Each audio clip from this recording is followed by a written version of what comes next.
Hello everyone, so you have accidentally or purposefully blocked someone on Facebook and now you want to, how can you find blocked people on Facebook so that you can unblock them? Today in this video I'll show you exactly how to do that in a very easy and clear method as well. Just follow up with me till the very end so that you make no mistakes, and let's jump right into it. Now first, since we're going to be using the Facebook app on your mobile device, let's go ahead and open your Play Store or App Store to make sure we have the Facebook app updated to the latest version for everything to work properly. After that, you can quickly store, open Facebook, make sure I'm logged in, and then tap right here in the top right corner to open the menu. From the menu, you can open settings by tapping here in the top right corner, or you can scroll down, tap on settings and privacy, then tap on settings at the top. Anyways, you have to open settings.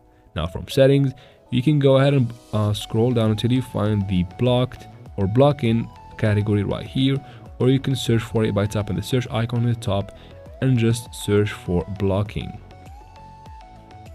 Just like that. Go ahead and open the blocking right here, and you can find every single person that you have ever blocked on Facebook. You can go ahead and tap on unblock there next to the name to unblock them. Now if you can't do this from here for some reason, you can open your browser, go to facebook.com and then tap right here in the top right corner.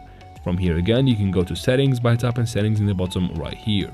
Then from settings again, scroll down until you find an option that says blocking, and here it is again. So it's basically the same process in the browser.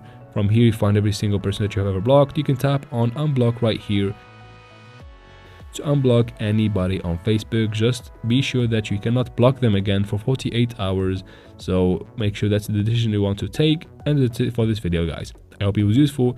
If it was, please like and leave your questions and comments in the comment section. I'll try to answer every single one of them. And of course, subscribe to the channel for future videos like this one. Thank you very much for watching, and see you in the next video, guys.